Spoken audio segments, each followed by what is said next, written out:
Buenas, buenos días, tardes, noches. Extendemos la bienvenida a esta sesión de lectura del taller sobre los discursos edificantes del autor danés Søren Kierkegaard.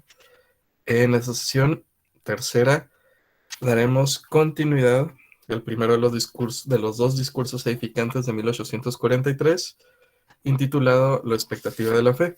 Antes de dar inicio a la lectura, va a tomar la palabra nuestra compañera Ana Fioravanti en razón de algunos aspectos sobre la traducción que habían quedado pendientes de la sesión previa. Adelante, Ana.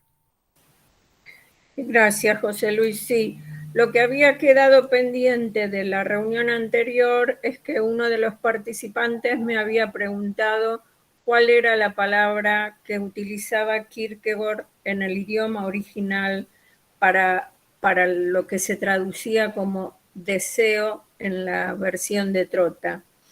Y me estuve fijando y realmente es justamente la que yo le había dicho a él la vez pasada. Como el danés es bastante difícil para pronunciar y para escribir, y yo hice una especie de resumen de las 4 palabras más importantes para significar deseo, y se las voy a escribir en el chat para que ustedes puedan tenerlas y copiarlas. Ahora voy. Como tiene las letras extrañas del danés, ahí lo escribo para irles diciendo. La palabra que utiliza todo el tiempo es la palabra önske, que va con esa O que parece una O tachada, ¿no? Como ven ahí en el chat. Y tiene distintas acepciones que son bastante importantes, me parece a mí. La palabra önske es al mismo tiempo sustantivo y verbo, como sucede con algunas palabras en inglés. Como ustedes saben, en inglés pasa mucho eso también. Los que sepan inglés se darán cuenta. Quiere decir tanto deseo como desear, esa palabra önske. Y tiene que ver, por eso anoté 1, 2, 3, 4, 5, con otras cuestiones como la voluntad, la opción, o sea, la decisión, el elegir, la elección, un término tan importante en Kierkegaard, también como petición y también como voto, ¿no? Por ejemplo, hago votos para que tengas buena salud, en ese sentido. Esa es una de las palabras que significan deseo, y en esta lectura, en el fragmento que leíste la vez pasada, José Luis, todo el tiempo, a lo largo de todo el discurso usa siempre esa palabra, önske, tanto en forma de sustantivo, que los sustantivos en danés siempre en el danés antiguo se escribían con mayúscula, o como verbo, desear, querer, que se escriben con minúscula. En el danés actual no hay diferencia, todo se escribe con minúscula, tanto los sustantivos como los verbos. Eso, digo, es bueno diferenciarlo de otras palabras que también significan deseo, como la que anoté abajo, actro, que en el danés antiguo se escribía con doble A, y en el danés actual se escribe con la A, con el círculo chiquitito arriba. Eso tiene que ver más con el deseo en el sentido de codicia y apetencia, ¿no? Codiciar algo.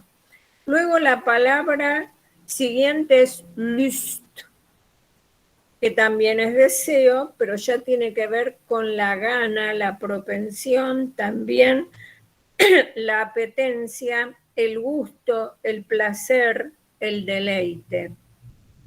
Y la tercera y última, Begehr, deseo, ansia, avaricia, ambición, los apetitos en general, por ejemplo, el apetito sexual se diría con esa palabra y no con önske, y también concupiscencia, que tiene que ver con lo mismo. Bueno, es una pena que no esté Ezequiel, porque me parece que fue él el que me preguntó, pero bueno, esas son los diferentes términos para referirse a una misma palabra que sería deseo, ¿no? Y la que usa en este texto, lo repito, es önske, la primera de todas.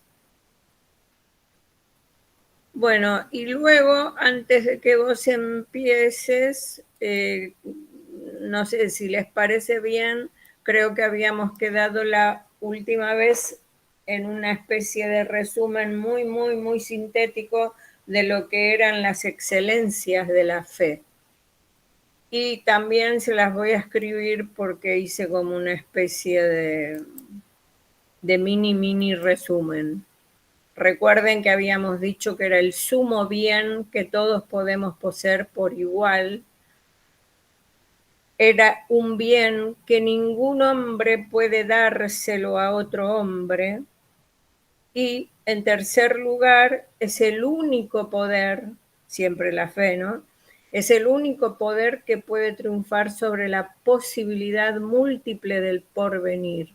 Y esa es la expectativa de la fe, que es lo que ahora mismo empezaría a leer José Luis. Con eso termina mi participación. Ahí está. Se las escribí en el chat.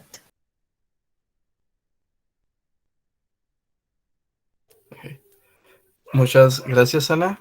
Muy, muy enriquecedor, sobre todo estos aspectos, tanto el resumen como la referencia de las formas de traducirlo. Nada más voy a hacer aquí brevemente ¿cómo se dice? A proyectar el listado en pantalla para Para que ustedes, quede. para ustedes les digo que estábamos en la página 21 del PDF, si bajaron el PDF, y la página 41 para el que tenga el libro en papel.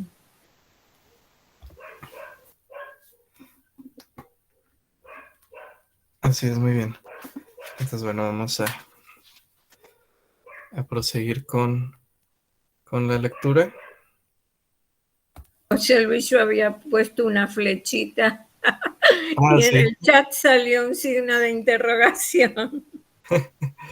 Ok, déjame ver si lo puedo ajustar. En la proyección ya está con una flechita. Ya está, perfecto, así era. Está muy bien. Gracias. No, no hay de qué, al contrario, gracias por la... pues sí, por el resumen sintético muy, muy apropiado. Ok, muy bien. Entonces vamos a proseguir con la lectura. Me comentaba Ana en la página 41, parte superior. Y bueno, damos inicio a la lectura sobre la expectativa de la fe. Cuando hablamos de la expectativa de la fe, hablamos también de la expectativa en general. Cuando hablamos de una expectativa, nos parece natural hablar a aquellos que esperan alguna cosa, pero los que esperan son también los alegres y los felices. Es entonces a ellos a los que ha de hablarse ante todo en estos santos lugares, y no más bien a los infelices, aquellos que ya han arreglado cuentas con la vida y nada esperan? Claro que se les debería hablar a ellos, si nuestra voz fuese suficiente. Habría que decir que la certeza a la que arribaron es muy pobre, que su cerviz se endureció con demasiada facilidad. Habría que arrebatarles esa almohada de la pereza sobre la que quisieran, ociosos, ver languidecer su vida. Habría que decir que se ganaron una altiva posición en la vida, que mientras todos los demás hombres, sin importar cuán felices o cuán preocupados estén, siempre estarían dispuestos a profesar que Dios puede exigir el arreglo de cuentas, que mientras todos los demás hombres confesarían que, en el día del juicio, no serían capaces de responder siquiera uno de entre 1000 cargos, ellos se reservarían la propiedad de una justa exigencia ante la vida, una que no había sido cumplida, una exigencia que, a su vez, haría muy difícil el arreglo de cuentas, pero no para ellos. Así habría que hablarles. Sin embargo, preferiríamos hablar a aquellos que todavía esperan algo. Así como la cifra de los que esperan es siempre la más alta del mundo, así pueden sus expectativas a su vez ser tan diferentes, que es muy difícil hablar de todas ellas. Pero hay una que todos los que esperan tienen en común, y es que esperan algo venidero, pues la expectativa y el porvenir son ideas inseparables. Quien espera algo, se ocupa del porvenir, pero puede que no sea correcto ocuparse de él. La queja que se oye a menudo, que los hombres olvidan lo presente en beneficio del porvenir, está acaso bien fundada. No negaremos que eso ha sucedido en el mundo, si bien en menor medida en nuestra época, pero no dejaremos de recordar tampoco que lo grandioso del ser humano, la prueba de su procedencia divina, es justamente el hecho de que se ocupa de aquel, que si no hubiese ningún porvenir, no habría tampoco ningún pasado, y si no hubiese ni porvenir ni pasado alguno, el hombre estaría subyugado como el animal, su cabeza inclinada hacia la tierra, su alma apresada al servicio del instante. En este sentido, es seguro que uno no desearía vivir para el presente. Tampoco ese es el sentido al que se apunta cuando se lo recomienda como lo mejor. Pero dónde habríamos de poner el límite? ¿En qué medida podemos ocuparnos del porvenir? La respuesta no es difícil. Solo cuando lo hemos vencido, solo entonces podemos volvernos hacia lo presente. Solo entonces nuestra vida cobra sentido en él. Pero es que eso es imposible. El porvenir lo es todo. El presente es parte de él. ¿Cómo podríamos triunfar sobre el todo cuando todavía no hemos llegado a la primera parte del mismo? ¿Cómo podríamos, a partir de esa victoria, volvernos hacia lo que venía antes? ¿O no es así? ¿Es esta una complicación inoportuna en la que incurre el pensamiento? De ninguna manera. Sucede exactamente como se ha dicho aquí, pues no es que quepa encomiar cualquier ocupación con el porvenir. La vida de aquel que renuncia por completo a él se fortalece en el presente solo en un sentido indigno. Aquel que no lo vence tiene un enemigo más que lo debilitará en la lucha con el presente. Solo aquel que lo vence, por tanto, solo él tiene una vida presente que es sana y fuerte. El hecho de poder ocuparse del porvenir es signo de la nobleza del ser humano. El combate con el porvenir es lo más ennoblecedor. Quien combate con el presente, combate con una cosa particular contra la cual puede utilizar todo su poder. Por eso, si un hombre no tuviese otra cosa con la cual combatir, sería imposible que pasase victorioso a lo largo de la vida sin llegar a conocerse a sí mismo, ni conocer su fuerza. Quien combate con el porvenir tiene un enemigo más peligroso. No puede permanecer en la ignorancia con respecto a sí mismo, pues lucha consigo mismo. El porvenir no es, toma, el porvenir no es, toma prestada su fuerza de él, y cuando lo ha despojado de ella, se muestra fuera de él como el enemigo con el que ha de encontrarse. Un ser humano puede ser todo lo fuerte que quiera, pero ninguno es más fuerte que sí mismo. Por eso solemos ver en la vida a aquellos que vencieron en todas las batallas volverse impotentes cuando tienen que habérselas con un enemigo venidero.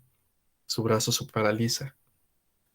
Aunque estuviesen tal vez habituados a desconfiar, aunque estuviesen tal vez habituados a desafiar al mundo entero en el combate, han encontrado ahora un enemigo, una brumosa silueta que es capaz de horrorizarlos. Tal vez por eso los varones a quienes Dios convocaba para ser puestos a prueba en el combate se dirigían a menudo a una batalla que los hombres consideraban terrible, procedentes de una batalla peor. ¿Acaso sonreían a veces en el fragor del combate, pensando en la invisible batalla que había tenido lugar previamente? El mundo los admiraba, creyendo que habían vencido en la batalla más arriesgada, cuando esta era para ellos solo un juego en comparación con la anterior, que ningún hombre vio. Es pues natural que aquel que es más fuerte que los demás vence en el combate con estos, pero es natural también que ningún hombre sea más fuerte que sí mismo. Cuando un hombre entonces combate con el porvenir, aprende que por muy fuerte que sea en otras circunstancias, hay un enemigo que es más fuerte, y es el mismo, un enemigo que no puede vencer por sí mismo, y es el mismo. ¿Por qué, sin embargo, describir ese combate con el porvenir como algo tan peligroso? Viejos o jóvenes, todos hemos experimentado algo. Lo venidero no es totalmente nuevo, pues no hay nada nuevo bajo el sol. Lo venidero es lo pasado. Viejos o jóvenes, todos tenemos experiencia. Ella será nuestra vestidura. Seguiremos las huellas de la suposición y la guía de la conjetura. Con el poder de la inferencia podremos vencerlo y armados así salir, intrépidos al encuentro del porvenir. Y es cierto que un hombre está armado cuando va a la batalla, o mejor dicho, que está armado precisamente como la batalla lo requiere. Si un varón que tuviese que competir en una carrera se pusiera una pesada armadura, estaría, sí, bien armado, pero su armadura no le sería de provecho. ¿No sucede lo mismo con el arma de aquel que ha de combatir con el porvenir?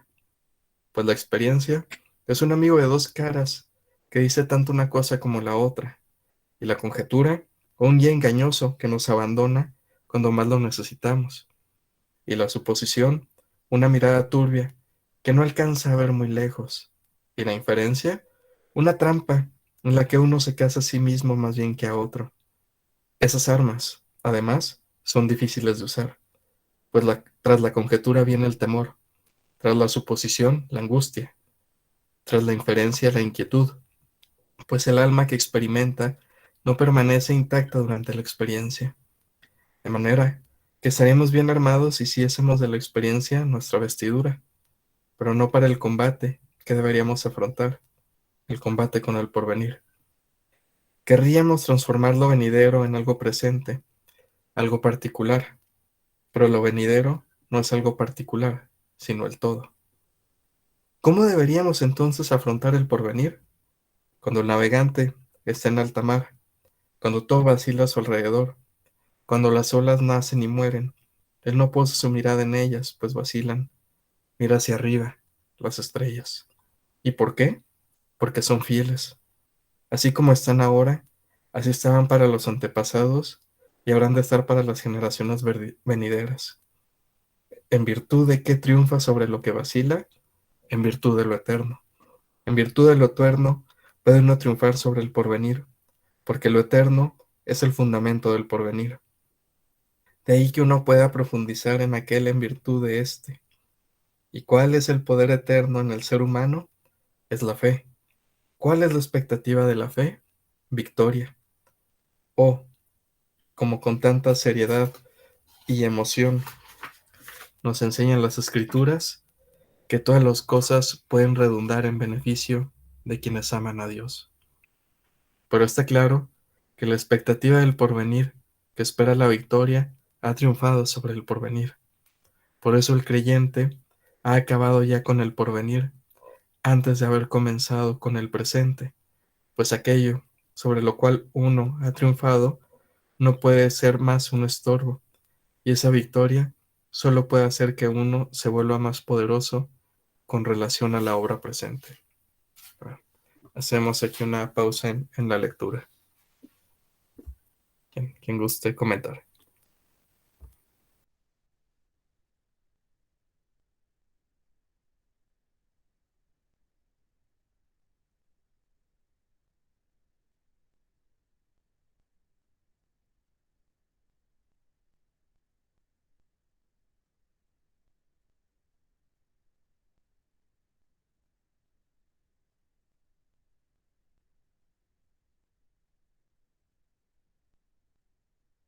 Bueno, nada más recuerden activar el micrófono si es que alguien está eh, toma la palabra. Adelante.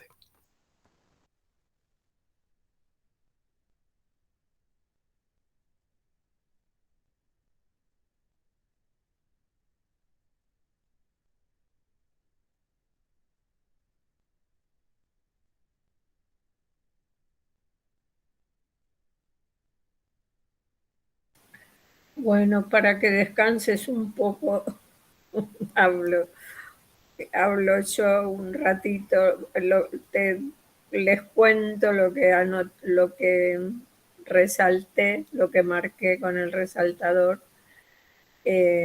Lo primero es, por supuesto, esta parte de a quién hay que hablar. Eso me llamó mucho la atención, no sé si a ustedes también, mientras iba leyendo José Luis,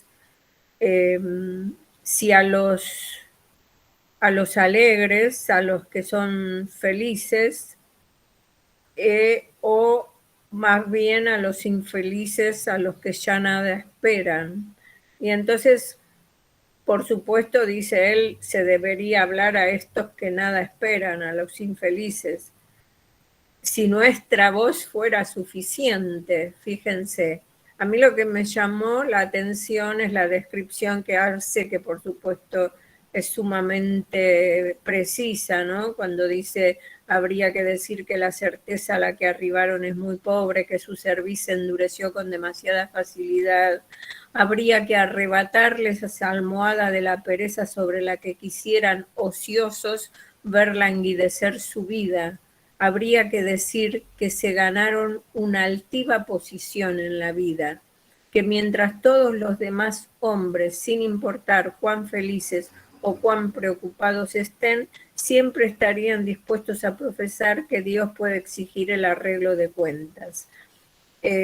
Bueno, no voy a seguir, pero me pareció muy acertada y muy descriptiva la forma en que habla de los que son infelices, de los que nada esperan, de los que ya parece que hicieron cuentas con la vida y ya se rindieron, por decirlo de alguna manera, se rindieron, no quieren seguir batallando.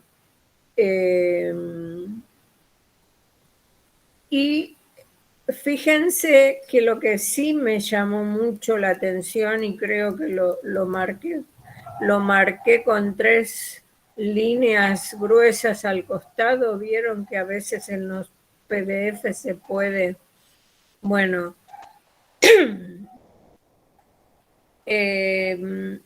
y cuando uno espera, ahora Kierkegaard va a hablar les va a hablar a estas personas, a las que nada esperan. Sin embargo, termina el párrafo diciendo, así habría que hablarles. Sin embargo, preferiríamos hablar a aquellos que todavía esperan algo. Ahora, me encantaría, me gustaría que ustedes saber qué les parece a ustedes. ¿Qué quiere decir con esto? ¿Qué es lo que Kierkegaard está queriendo decir? Preferiríamos hablar a aquellos que todavía esperan algo y deja a los que nada esperan, descriptos como son, pero sin las palabras que, por otro lado, dice que si uno tuviese la fuerza suficiente, habría que hablarles a ellos. ¿Qué piensan ustedes? Con palabras simples, no creo que sea una pregunta que haya que ser académico para contestarla. Quiero decir existencialmente, como personas comunes que somos.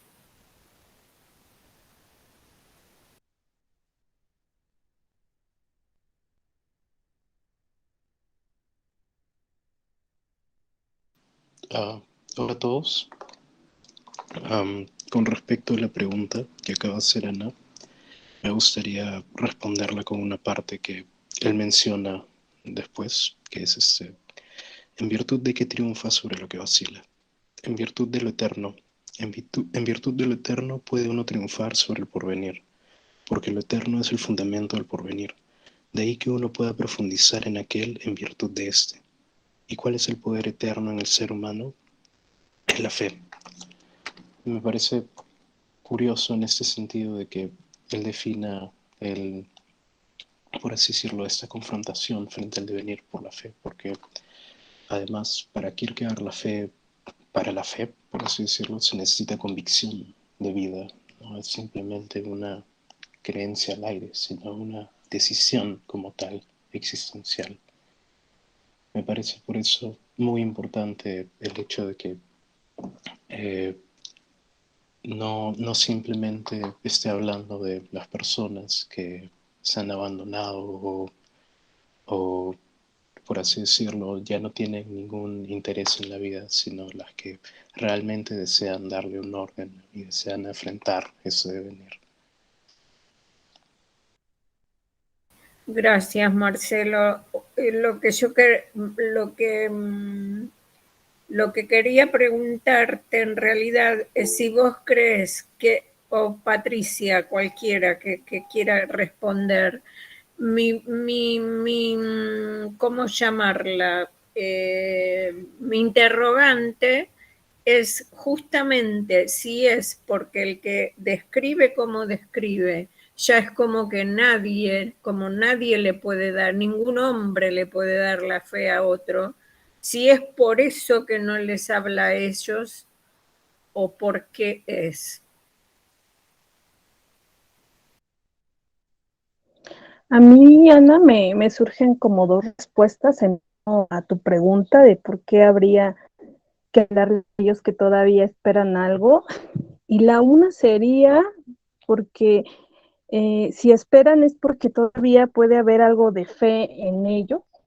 Esa pudiera ser una primera hipótesis. Y la otra, quizás pueda ser paradójica o no lo sé, esperan porque quizás esta espera puede ir por el lado del deseo, ¿no? O sea, sobre desear algo y habría que trabajar sobre qué están deseando, de modo que puedan devenir en el deseo de la fe.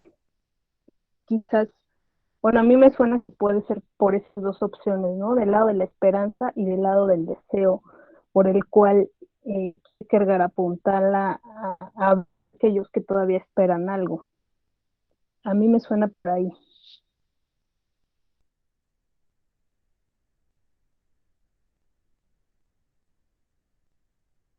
Gracias, Patricia. ¿Y a los demás qué piensan? Porque parece como que fuera bastante, como diré, duro, ¿no?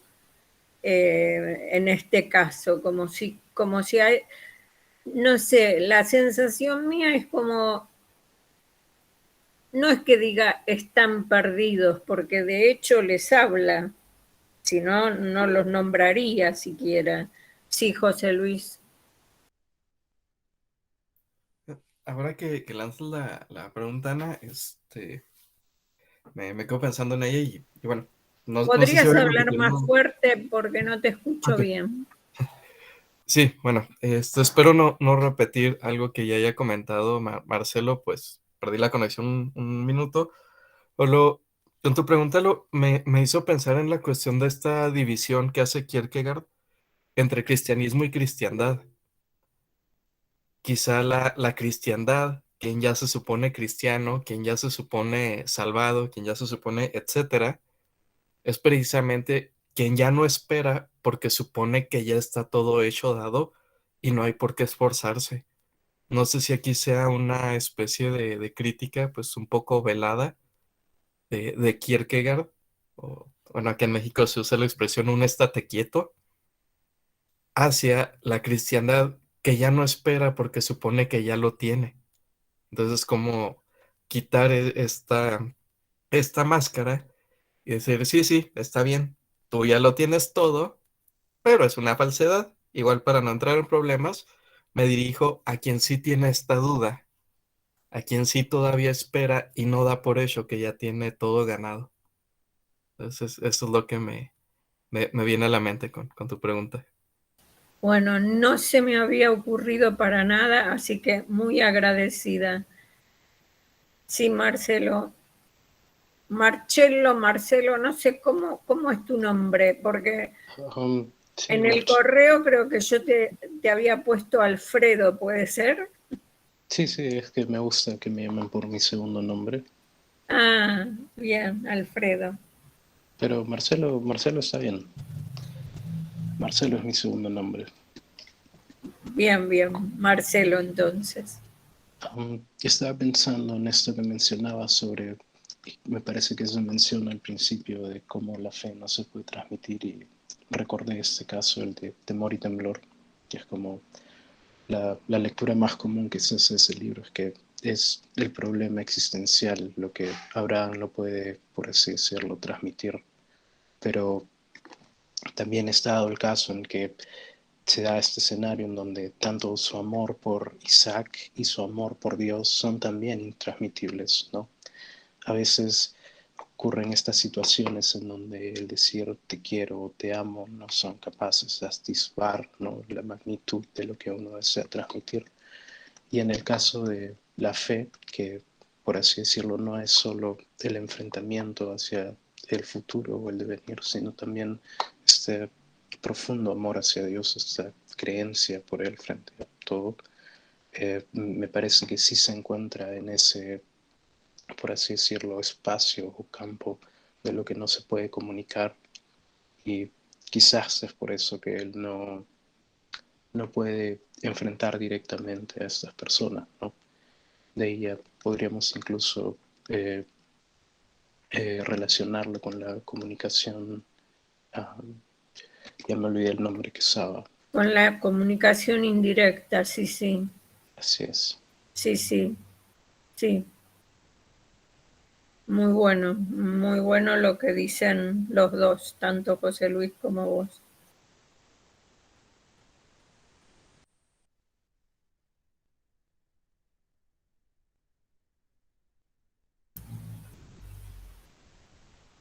Bueno, no sé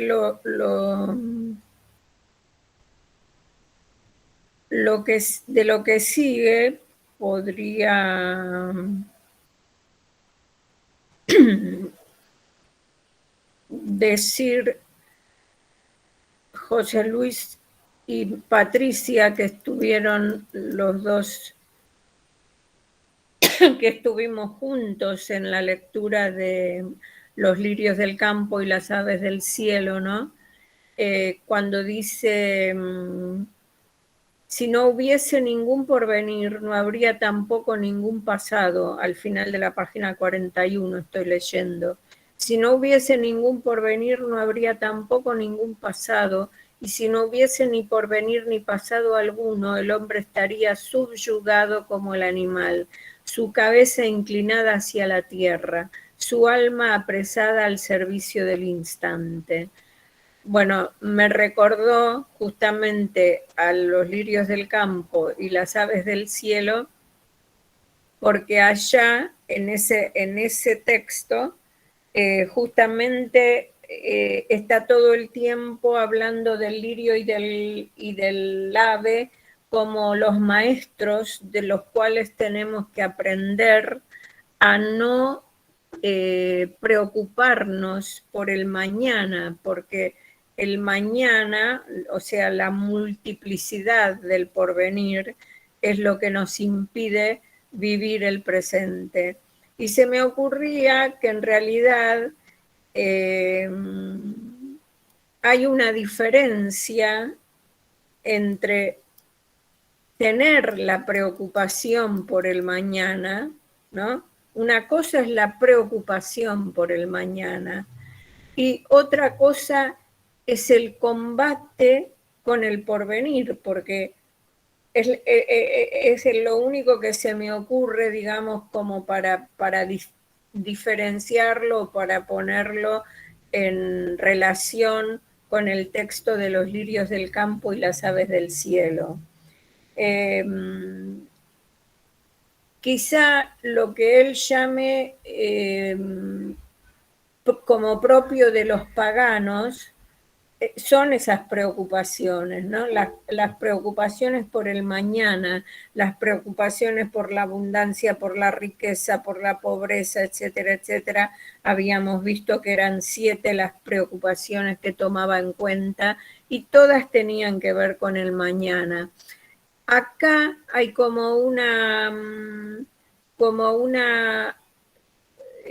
consideración positiva respecto del porvenir, pero en cuanto campo de combate o campo de batalla, fíjense que en la página siguiente, 42, en el primer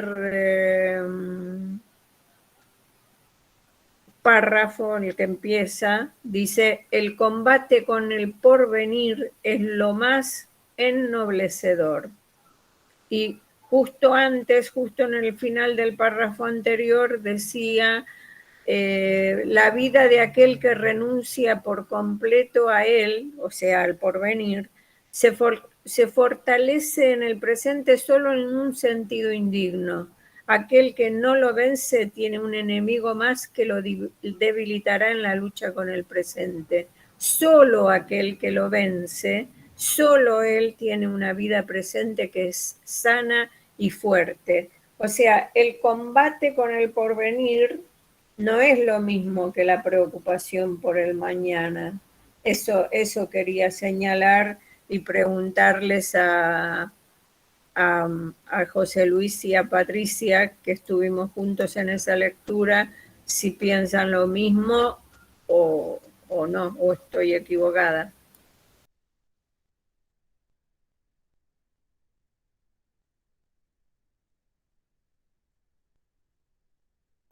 Si usas primero el comentario de Marcelo que levantó la mano. ¿Pero es de ahora o de antes la mano levantada? No. Responden ustedes primero. Bueno, ok, gracias. Sí, pero justo aquí, Ana, lo que comentas me parece acertado. Y es que, por ejemplo, hay dos aspectos que creo que abonan a esta manera en que tú lo señalas. Uno, aquí en de la expectativa de la fe, y es que precisamente la lucha con el porvenir se identifica con la lucha consigo mismo. Entonces, esa es una, porque luchando consigo mismo, en lo que son las preocupaciones de los paganos, como lo llama en el de los lirios del campo y las aves del cielo, es como un desviarse de la lucha consigo mismo para enfrentar estas preocupaciones. Entonces aquí es como si dijera, no, es precisamente, no te vayas por las ramas, no te salgas, no le rodees, el combate es contigo mismo y ese es el combate por el porvenir. Esa es por una parte.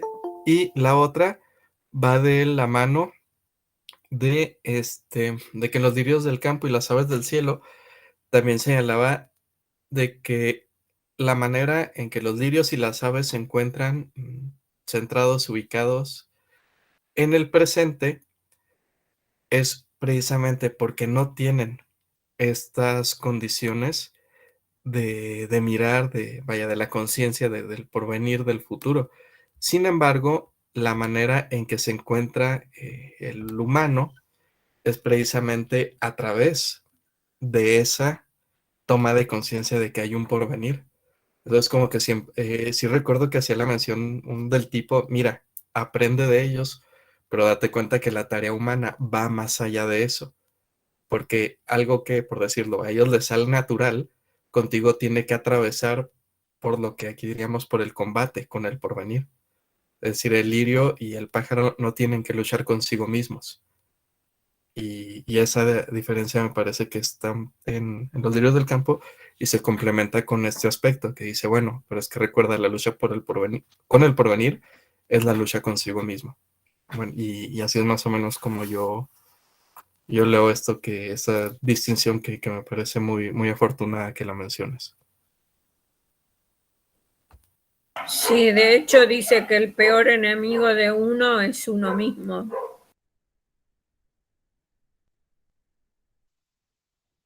A mí, Ana, no había pensado en esta parte que dices de los lirios del campo y las aves del cielo que no les preocupaba el mañana porque, bueno, por este lado que dice José Luis, no hay como una conciencia en los animales, en los lirios, pero a su vez también hay una plena confianza en Dios, ¿no? En Dios proveerá. Pero a mí me resuena justo en la página 43, que está casi al mismo nivel de lo que leíste, donde dice, ¿por qué, sin embargo, escribir ese combate con el porvenir como algo tan peligroso? Viejos o jóvenes, todos hemos experimentado algo. Lo venidero no es totalmente nuevo, pues no hay nada nuevo bajo el sol. Lo venidero es lo pasado. Viejos o jóvenes, todos tenemos experiencias. Ella será nuestra vestidura, seguiremos las huellas de la suposición y la guía de la conjetura. Con el poder de la inferencia podremos vencerlo y armados así salir intrépidos al encuentro por venir. Esto, no sé, a mí me parece como muy interesante porque está esa paradoja de que tendríamos que combatir el porvenir y no sé si ahí hubiera un miedo a la repetición, no sé, desde la experiencia en cómo te haya ido, porque si dice, todo ya lo hemos experimentado, pues sí que depende de cómo ha sido la experiencia en un pasado, que quizás por eso exista una angustia por el futuro o un temor por lo que viene. A mí se me hace pues sí, quizás ¿cómo decirlo? Como un examen de autoconciencia, porque sí, justamente también me pregunto, ¿por qué tendríamos que temer por el porvenir o combatirlo? No sé si me estoy haciendo, me estoy revolviendo, pero creo que está aquí planteando la repetición. No sé si desde qué lo están planteando aquí, pero me suena un poco a Freud, que también está este miedo a, a repetir lo mismo, ¿no? A repetir los mismos errores. Quizás por eso también está por aquí planteado esto del porvenir.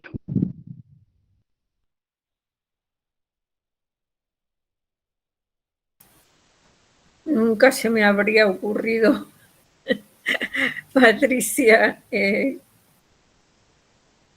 hacer una analogía con Freud, pero no estaría mal tampoco lo que decís. Ahora creo que tenía que hablar Marcelo. Sí, al principio yo también pensé en el paganismo, estaba aprovechando para buscar la lectura. No he leído Los lirios del campo, pero sí pude darme un vistazo a ¿Podés las... hablar un poquito más fuerte, Marcelo? Me cuesta escucharte. Ah, sí, es que estoy un poco ronco, pero a ver, ¿se me escucha mejor ahí? Sí, ahora sí. Bueno, les mencionaba que yo no he leído Los lirios del campo y las aves del cielo, pero sí, las notas, los apuntes de clase de Schelling, que Trota también sacó, y ahí tiene una parte que me parece muy importante en la introducción, se las voy a leer. Según Vigilius, el paganismo representa el estadio infantil en el desarrollo espiritual de la humanidad. El ser humano vive como un niño en el universo, en la inocencia de la carne, se enamora de las cosas y la venera como si fueran dioses. No conoce la categoría del espíritu ni de la responsabilidad del ser libre. Todo está determinado. En el paganismo no existe diferencia alguna entre presente, pasado y futuro. La realidad es pétrea. El individuo no puede transformar esa realidad, ni siquiera puede decidir sus actos. El destino dibuja el horizonte de todas las vidas y es imposible escapar a su autoridad. Una suerte de relación a la Nanke.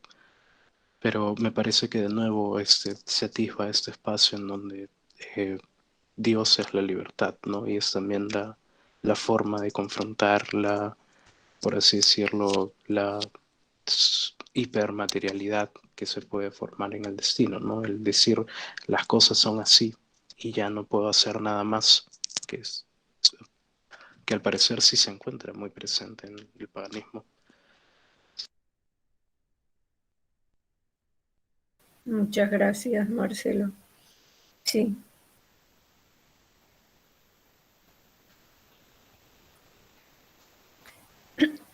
Hola, Esto que dice, Moisés. hola Moisés.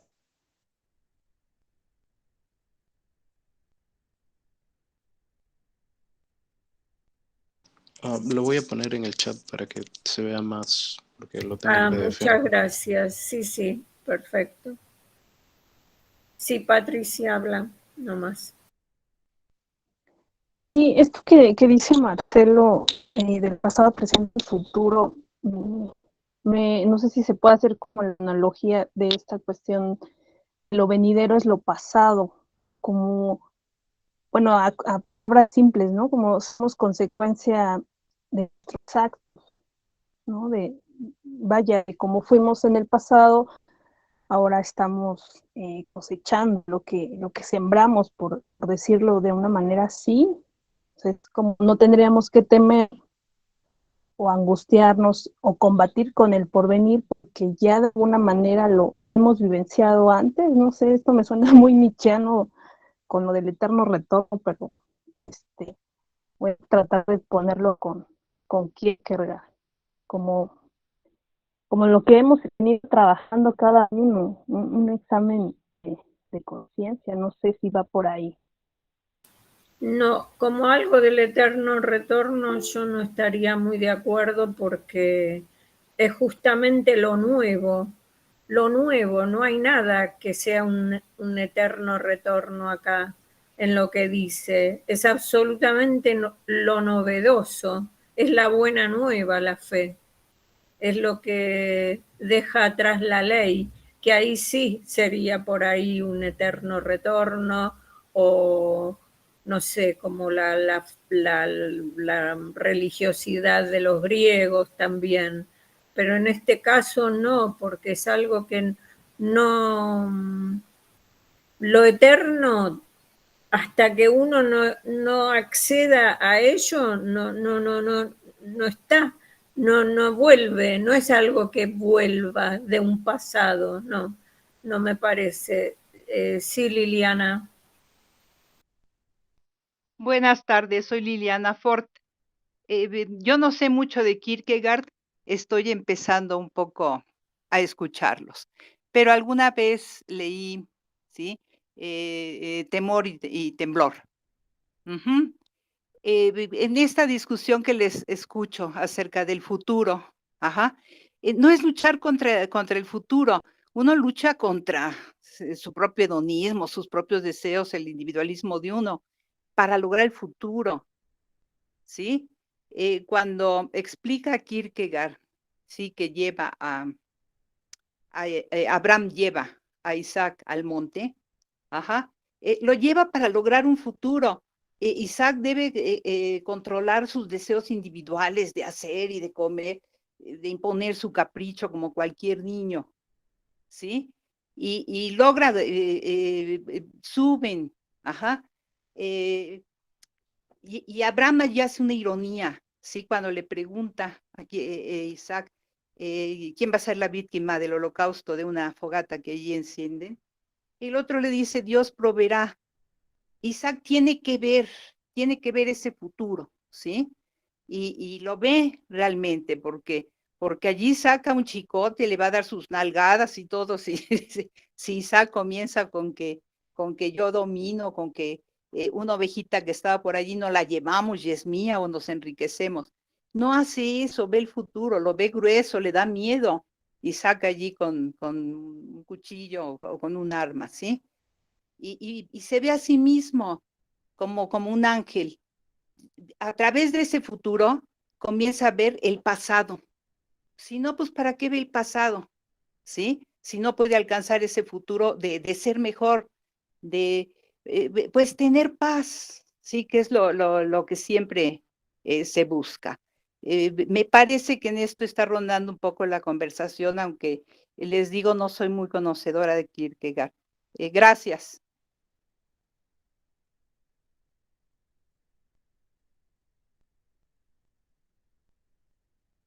Gracias a vos, Liliana. Bueno, y gracias a Marcelo por el texto. Acá hay otro más.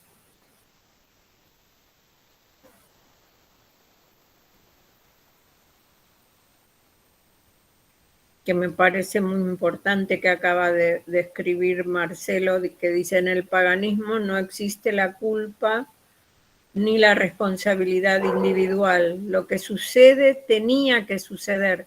¿Ves, Patricia, lo que te decía? Lo que sucede tenía que suceder. Ahí está lo nietzscheano de la cuestión, y creo que Kierkegaard en ese sentido es el anti-Nietzsche, ¿no? Lo que sucede tenía que suceder.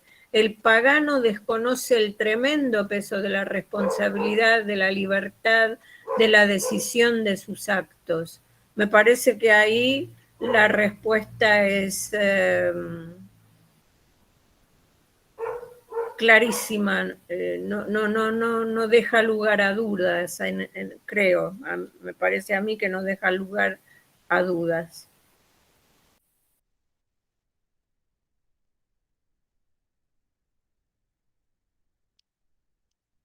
Por eso me parece que viene muy, pero muy a cuento que la hayas escrito, Marcelo. Y es del texto sobre Schelling, ¿no? Sí, así es, sobre los apuntes de la filosofía de la revelación, me parece que se llama. Perfecto, gracias.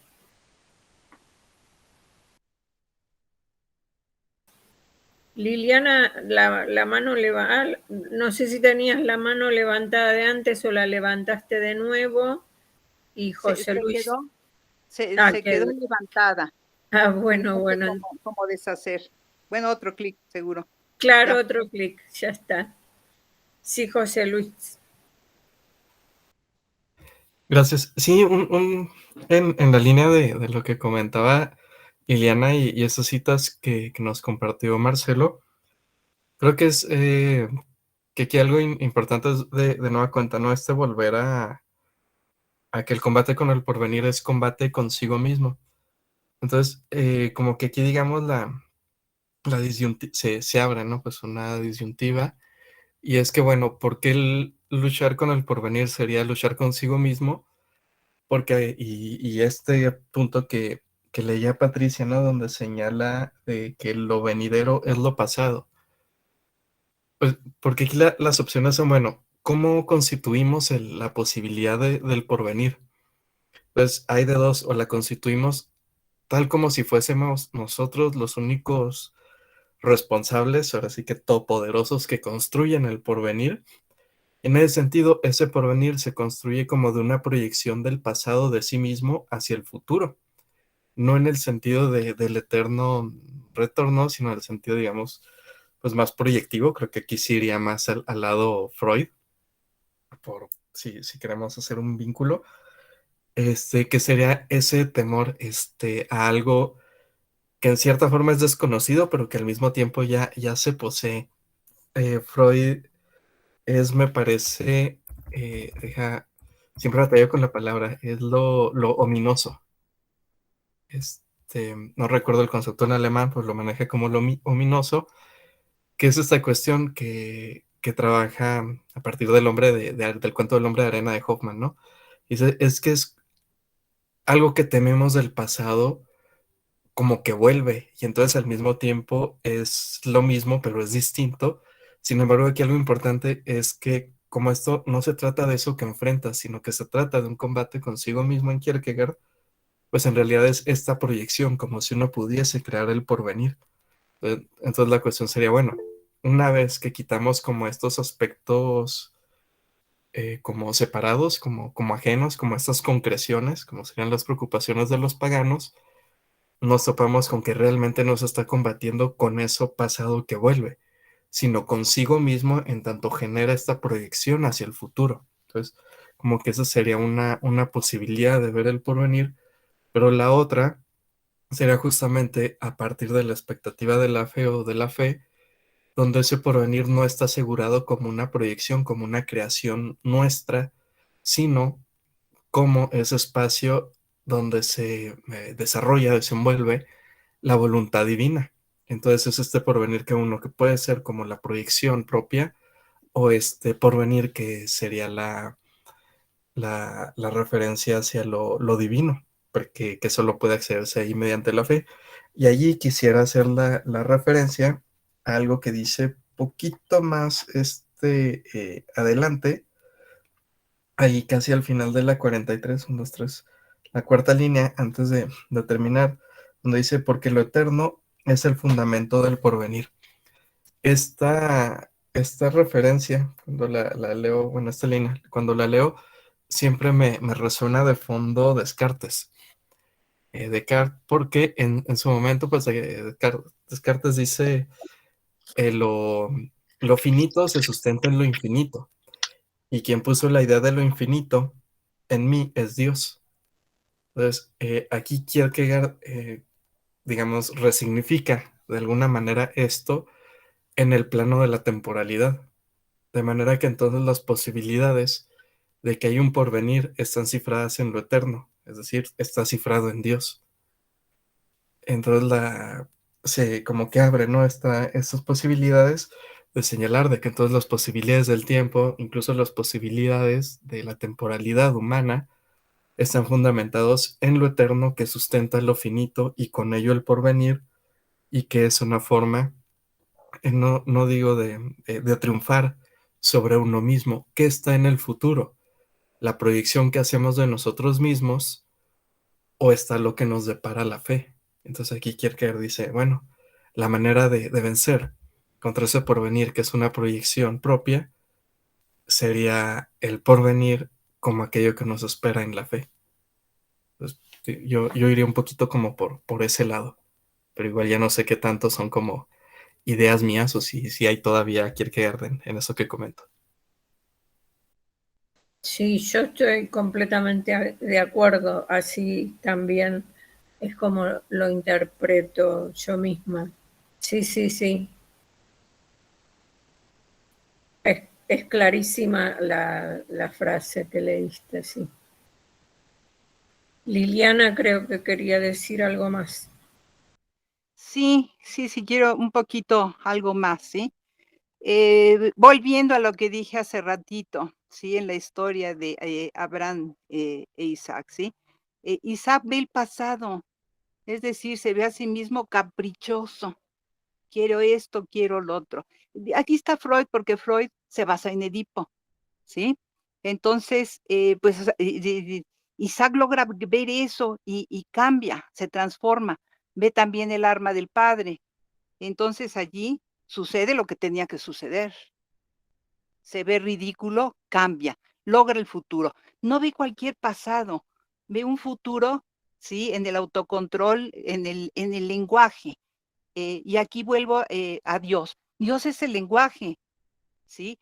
Yo en general cuido de no entrar a una identidad divina como a un ser personal, sustancial, o digamos que son esas alegorías, historias, pero de tomarlo más como el lenguaje, el verbo que nos une. Allí nos entendemos, ¿sí?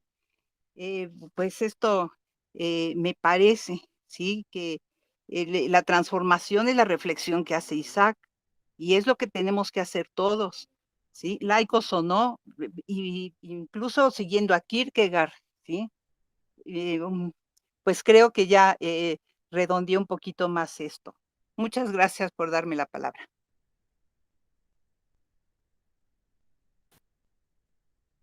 Gracias a vos, Liliana.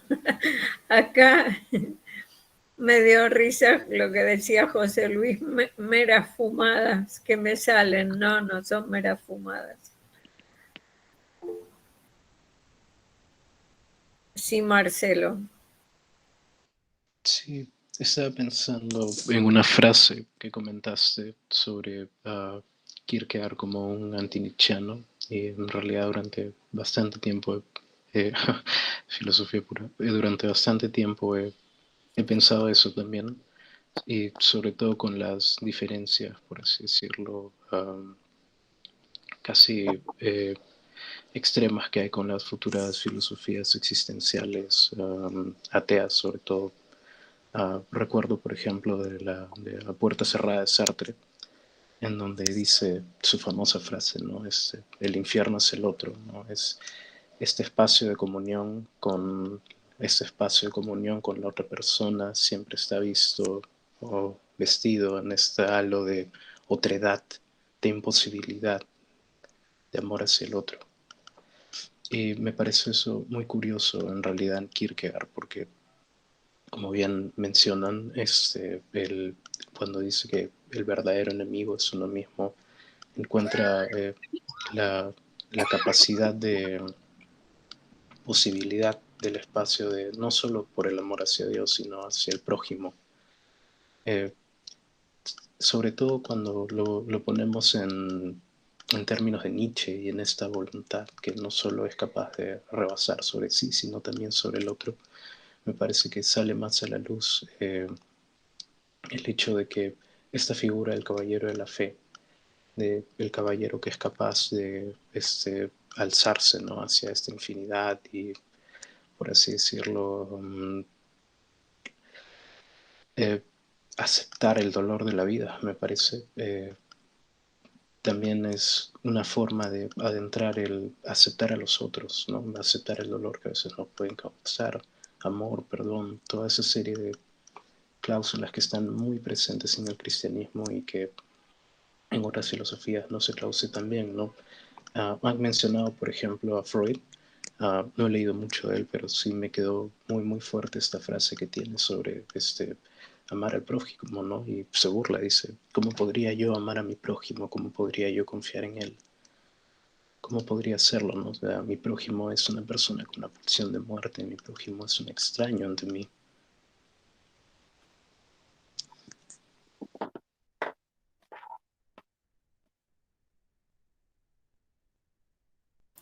Bueno, yo voy para el mismo lado de Marcelo y José Luis, me parece, que por ahí va mi manera de ver a Kierkegaard. Y lo de anti-Nietzsche obviamente fue una generalización porque desde ya que hay páginas de Nietzsche que si uno no sabe quién las escribió, bien podría decir que las escribió Kierkegaard. Sobre todo cuando escribe sobre los cristianos, que serían lo que Kierkegaard llama de la cristiandad, como dijo José Luis hace un rato, es obvio que tienen mucho parecido en la pasión con que escriben, el lenguaje poderoso que utilizan, porque es realmente un lenguaje poderoso, pocos filósofos o pocos pensadores hay que tengan esa fuerza, eh, pero digamos en las categorías fundamentales creo que son opuestos realmente.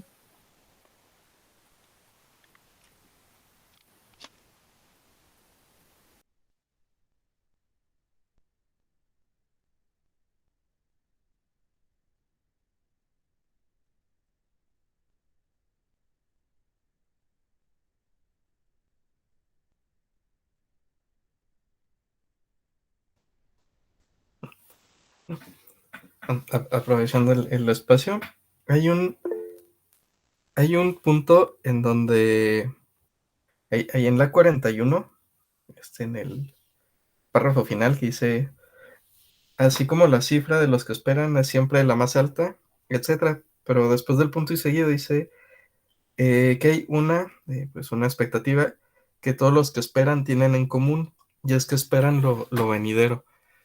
En ese punto, también no sé qué tan errado ande, o no sé más bien si fue puesto con Kierkegaard un tanto en ese sentido. Pero ese punto me recuerda mucho el inicio bueno, de una de las partes de la Ética Nicomaquia, de Aristóteles, cuando habla de que todos los hombres buscamos la felicidad. Dices que bueno, ¿qué es lo que todos buscan? Es la felicidad. Y aquí Kierkegaard me pareciera que hace como un giro, un plot twist, se diría en el cine,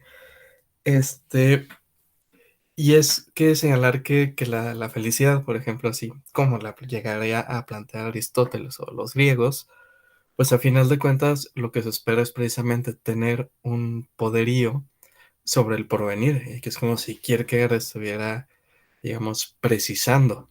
Eso es que no es la felicidad lo que se buscaría, sino lo que está detrás de la felicidad es buscar pues sí, un dominio.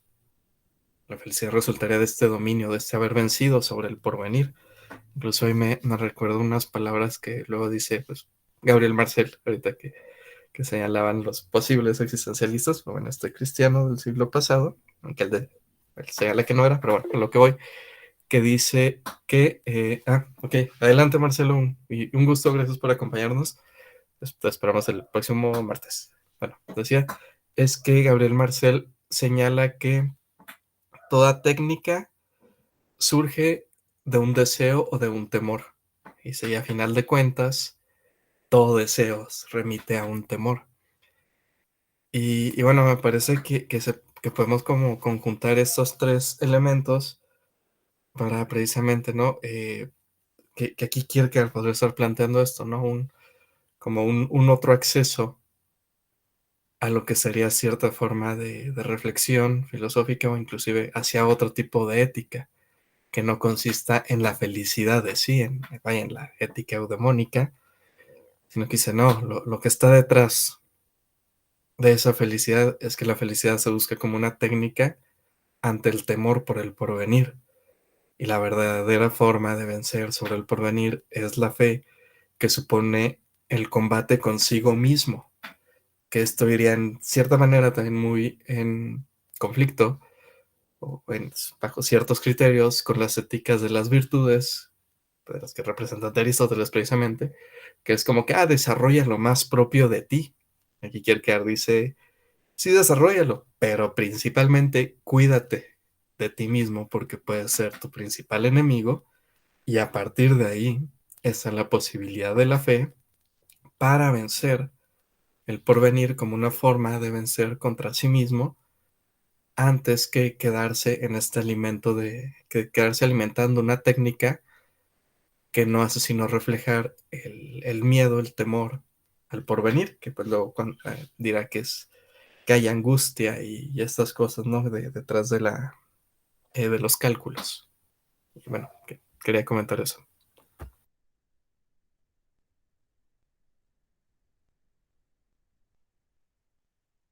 Sí, exactamente. Sí, yo ligado a esto Exacto. que me... Ay, adelante. No, adelante, Patricia, sí.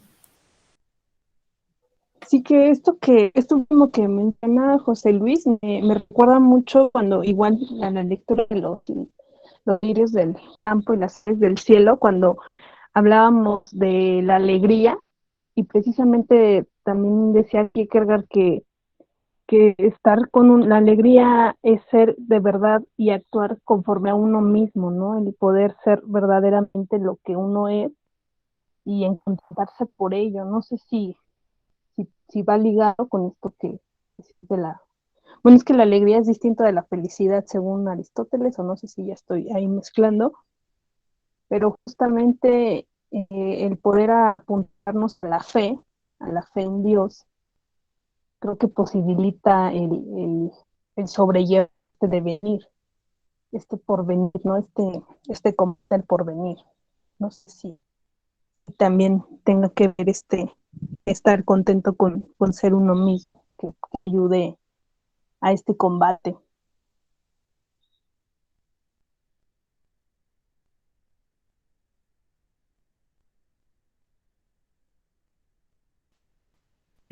Pues creo que sí tendría mucho que ver esto, estar contento con ser sí mismo, en el sentido precisamente de que es ese ser sí mismo que es incapaz de darse el ser y la felicidad. Aquí muy en el sentido en el que lo señala Anticlimacus en la enfermedad mortal. O sea, ser sí mismo es ser consciente de que hay un poder que te fundamenta, y pues diría Kierkegaard en las obras del amor y del amor al prójimo, de la obra de amor. Entonces hay una alegría en ello que es distinta. Aquí sí me agarras en curva, no ubico esta distinción de alegría y felicidad en Aristóteles, no lo tengo tan leído. Pero a lo que voy, que digamos, esta alegría sería distinta de esa felicidad que supone las condiciones de poder hacerse a sí mismo, y que esas condiciones de poder hacerse a sí mismo, pues en Kierkegaard serían más bien desesperación, y sería, creo que pues parte de la crítica a la filosofía moderna que hay, ¿no? Sí, pienso, luego existo. O sea, yo puedo darme el fundamento de la existencia o constatarlo. Y se quiere que no puedes. Y ser sí mismo es aceptar que no puedes, y a partir de ahí encontrar esta alegría, y no como esa falsa felicidad, ¿no? Del suponer vaya, que las puedo todas, por usar una expresión coloquial. Esos creo que sí irían muy de la mano, y pues que son distintos pautas, ¿no? Porque alegrarse de ser sí mismo atraviesa por la confrontación consigo mismo. Precisamente todas las obras, todo el texto de las obras del amor, yo lo siento muy así. Y siempre lo he dicho, ¿no? Siempre que lo leo siento que son bofetadas continuas de que uno dice, mira, sí estoy haciendo esto que dice. Y de repente suelta, pero no es así, porque el verdadero amor, y suelta cómo combatir esa idea que tenemos. Y entonces sí, cuando depuras de eso, ya podemos hablar de un amor sin preferencias. Mientras tanto, pues estás en la felicidad, proyección, deseo, erotismo, etcétera. Y entonces, justo tras este combate es donde se encuentran las posibilidades de conocerse a sí mismo, la fe, el amor. Diríamos, yo creo, la esperanza que va aquí de la mano. Sí, de todos modos, José Luis, quería agregar que alguna vez hablamos de que la palabra felicidad es una palabra no solo mala para traducir la palabra danesa, que a veces traducen por felicidad, como tantas veces lo dijimos en los encuentros anteriores, sino incluso para traducir la palabra felicidad que utiliza Aristóteles, porque en realidad la palabra felicidad en griego es eudaimonía, que tiene dos componentes, la propia palabra, que viene de bueno, quiere decir bien, bueno, y daimon también tiene que ver con los dioses, porque el daimon de los griegos no es un demonio, sino como lo divino, ¿no? Lo divino, por llamarlo de alguna manera. Entonces, la felicidad sería como alcanzar el bien de los dioses o el bien de lo divino en nosotros. Pero el propio Aristóteles, en la Ética a Nicómaco, que yo leí hace mucho tiempo, ahí mismo dice que obviamente es casi inalcanzable para los hombres, porque se tendrían que dar se tendrían que conjugar sí, quedar juntas, que corresponderse demasiadas cosas para que el hombre las alcanzara. O sea que el propio Aristóteles se da cuenta de que es más vale un deseo justamente que una realidad, porque tendrías que vivir una vida virtuosa y una vida recta en concordancia o en consonancia, no sé cómo decirlo, en armonía con el bien que los dioses deparan al hombre o le señalan al hombre.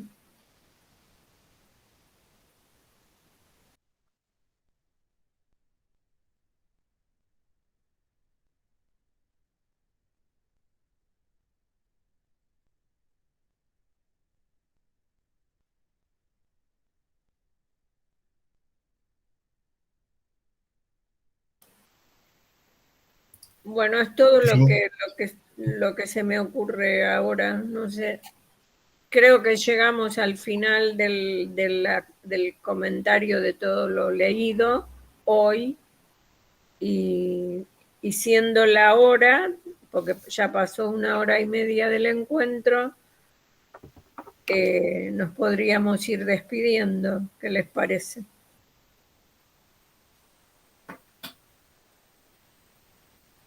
Sí, si no hay algún otro comentario, pues procedo entonces a detener la grabación. Pues muchas gracias. ¿Hay algo más? Si no, pues muy bien.